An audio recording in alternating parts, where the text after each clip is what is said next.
I'm back with another success story. I found this off the internet. It's from Bella's Journey. I'll put the link in the description. And yeah, here we go. If you've ever thought there was no way you could get your ex back, then you may want to listen up and read on.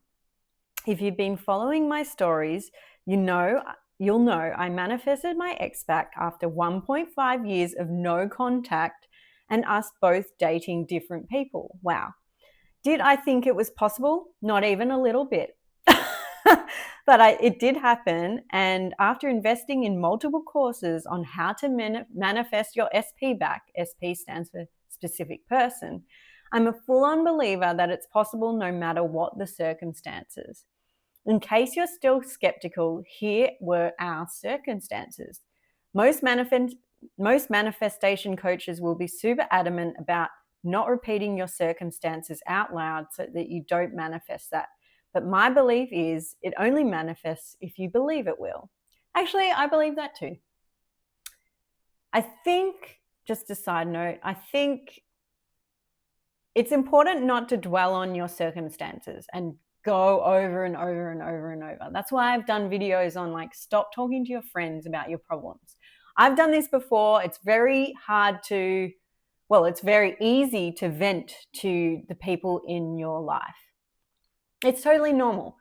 We have to remember though that they're just reflecting your fears. Okay, so when you start venting, they're going to say, oh yeah, oh my God, still have, oh yeah. They're going to just affirm what you believe to be true. Okay, so it's best to avoid discussing your circumstances unless you're talking to people who understand this stuff.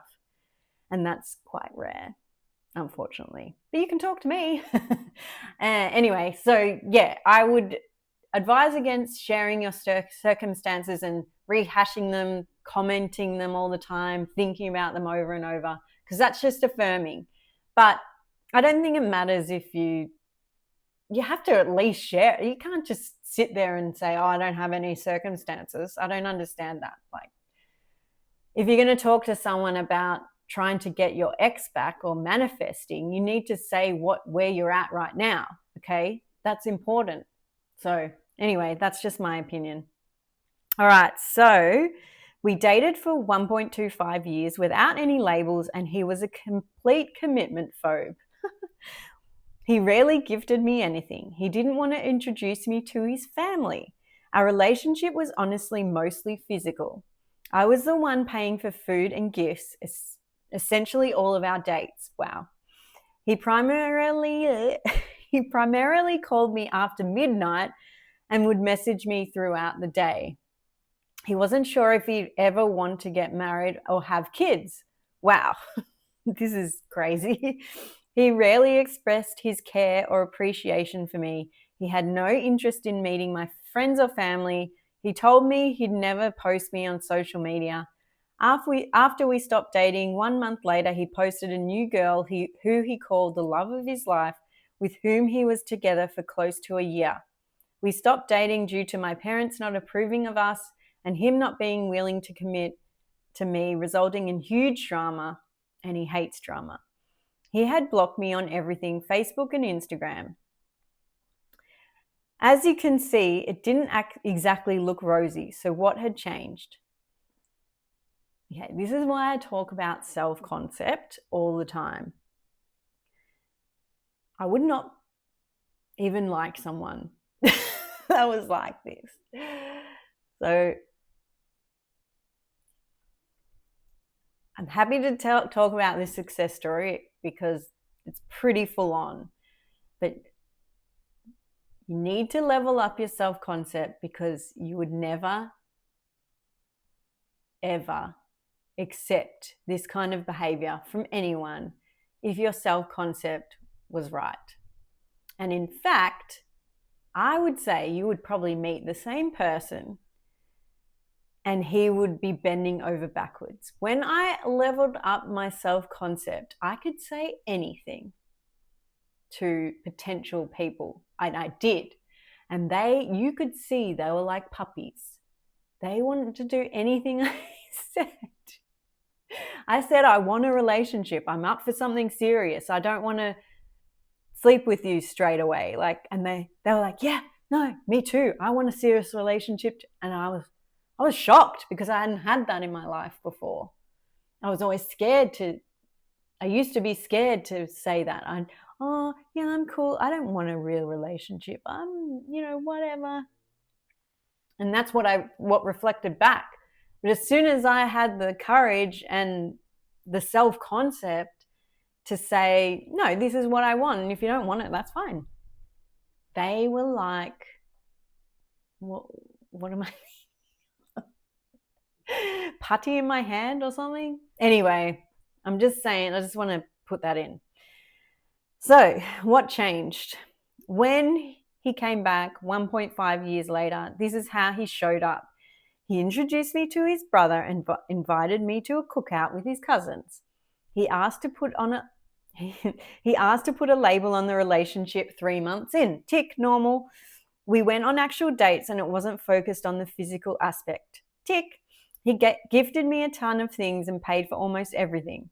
He told me that he's scared of fatherhood, but with me as the mother, he'd feel comfortable. Told me he trusts me over everyone and anyone. Wanted to get married in the future, constantly telling me how important I was to him and how grateful he was for me, not only physical traits. Wow. Wanted to post me, was interesting in meeting my family and friends. Okay, so completely the opposite. What you actually want. When we initially ended things, I was heartbroken and devastated. My parents weren't sympathetic since they disliked him and essentially told me to stop moping. They didn't mean this in a hurtful way. Fair enough. He wasn't exactly poster child for a good boyfriend. I quickly went for a rebound relationship and that left me feeling empty and disrespected. And then I proceeded to date 2 other people who didn't feel the same way and were missing components that I appreciated about my ex. So what did I do that I learned in these Manifest Your Ex Back courses that I felt helped? Let's go over it. Affirmations. I heavily used affirmations to change my mindset. I realized that I didn't believe he'd come back and therefore it was unlikely to happen. I would say things like, no matter who he is with or what he is doing, he is always thinking about me, and other things. He later told me that even though he was with the other girl, he would think of me. I would use affirmations that were more self-focused, like I'm a goddess that everyone is attracted to, or I'm unforgettable. Thank God, because I was beginning to think I'm not going to be able to post this video. Need to focus on yourself, okay? Subliminals. Subliminals are essentially affirmations that you listen to with music over it. It's supposed to go into your subconscious, and ideally you listen to them at night. These are supposed to be super powerful in terms of changing your perspective on various topics. I used an app with my own voice for subliminals, as well as ones I found on YouTube. Self-concept. Thank God. Self-concept. I realized that the way I viewed myself wasn't helpful in terms of attracting my ex. I viewed myself as undesirable, etc. I was full of insecurities, which had made the relationship the first go round not very fun. Yeah, I've done that before. Me. I knew that if I wanted it to work better, I had to work on how I viewed myself. If I knew without a shadow of a doubt that I was worth being chased, then it would happen. If not, it wouldn't. I worked on this through acts of self-care, affirmations, and subliminals. There you go. Thank goodness she said that, because I was getting worried. But yeah, self-concept is everything. Taking him off the pedestal. Okay, so just side note, she's going to talk about taking him off the pedestal. When your self-concept is good, it's really easy to take people off the pedestal because you just think you're so great. And you think, wow, I'm awesome. Why wouldn't he want me? It's night and day. You have to work on your self-concept. Taking him off the pedestal, one of the biggest issues previously was that I had him on this pedestal. He seemed like the end-all and be-all. If I couldn't be with him, then there wasn't going to be a better person out there for me. That's how I felt. Super unhealthy. All of my focus was on him, and how he felt about me mattered more than how I felt about myself. So taking him off the pedestal meant seeing him as what he was, a human. It meant redirecting all of the focus onto me. It meant prioritizing myself and goals and being completely obsessed with them. And being completely obsessed with them, so that if he came back into my life, then great. It was an addition to my life, not my everything. Yes. Okay, so making a list of everything I was looking for in my ideal partner, I sat down and thought about everything I loved about our relationship and everything that was missing for me that I would want in my perfect partner. I wrote down how I would feel, how he treated me, what kind of gifts he'd get me, what kind of characteristics he'd have, and so on. Many of these things were things that my ex ended up showing up as. Awesome. Reframing him. Instead of referring to him as my ex, I know I'm doing that here, I'd put him in my contacts as husband and have imaginary conversations with him. It sounds nutty, but it totally worked for me. It instilled in me a deep-rooted belief that he was meant for me, so he'd always find his way back to me. Making it funny. Some coaches will say you'll receive signs from the universe that he's coming back or thinking of you, but really it's up to you how you interpret these events. That's where the magic lies. Your beliefs are created through the value you choose to attach to certain action or behavior. Shortly after he came back, I would see his name pop up everywhere, or references to things we had done together, like I was in a grocery store and a very specific song from the 2000s started playing that was super unlike the store and was one that he had sent me. I love that stuff. I love this stuff too. I feel like I could have written this. All I thought was, man, he has to stop thinking about me so much. I get it. You're on your way back. Stop obsessing over me. It made it amusing, and at some point, I truly believed it. Letting go. This is probably the hardest thing to do out of everything. You can do all of the work, but at the end of the day, if you're desperate for your manifestation to show up, it's unlikely to happen, or if it does, it won't stick around. So what's the alternative? Have faith. Trust that everything will work out. Let go of how it will happen or whether it will happen, and simply enjoy the time. How silly would it be to be miserable in the time before your ex does show up? I did a video about this. You don't want to be sitting there waiting for 2 years and your ex comes back and they're like, oh, how have you been? What have you been up to? Just sitting here waiting for you. It's not going to, no. Stop. I know it's hard, but just don't do that.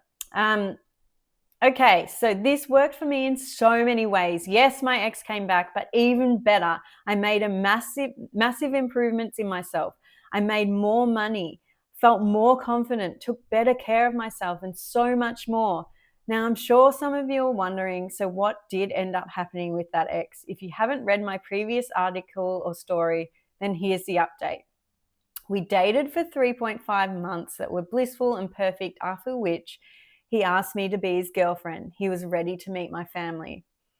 Unfortunately, my family was 150% against him and threatened to cut off all ties with me if I didn't end things with him right there and then. So what did I learn from this? I should have focused on manifesting parents. So I actually haven't read this through. I just scanned it and then I should have focused on manifesting parents who'd be supportive of the relationship, or simply spent even more time on myself. I'm not going to lie, but I was devastated, but I know I manifested him once and I can do it again. I'm absolutely certain that our paths will cross again, and interestingly enough, he said the same. I just don't feel like the end of our story yet. Now, I don't know if it'll be a year from now or 5 years or even 10 years from now that we reconnect, but I feel it deep down in my heart that we're not done yet. So many may call me that delusion. Others may call it romantic hope, but I call it certainty. Will my parents approve of him or of our relationship in the future? Not sure, but their approval may hold less weight at some point in the future. I don't know what the future will hold, but if there's anything I'm certain of is that it'll look bright and we'll get another chance. Oh, okay. That took a different turn than what I was expecting. That's a real shame that her parents, but this is actually, it's a real lesson in, I know it's hard and I've done this before, is not discussing your relationship with everyone. In a previous relationship, I told my parents and my friends and about all the little annoying things that my boyfriend did. And guess what? They don't forget that. They don't love your partner like you love them. Your partner's always going to annoy you in some way, okay? And you're going to annoy them too. But because you love them, you put up with some of the little annoying things, and they're actually not that bad. But when you vent to your friends and family, they can't unhear that, and they want you to have the best, right? But they're not you. They're not living in your body. So you have to be really careful about what you share with your friends and family. But anyway, if I find out what has happened in this story, I will do it. I'm going to have a look. I'm going to have a look. Just hold on. Okay, it seems like they haven't. I've just had a look. You can have a look. I've put the link in the description. It seems like they haven't been able to reconcile the parents' problem with the ex. But as I was scanning one of her articles, she did say she regrets telling her family everything. So there you go, a success story, but also a sad one in the end. But that's okay. We learn from other people's stories. Okay, that's why that's why I share these, and I really, really like hearing other people's stories. It makes me feel less alone, and so I hope that made you feel less alone as well. And if you have a success story, I'd love to read it out. So email me or send me a message on Instagram or something like that. Anyway, I will see you in the next video.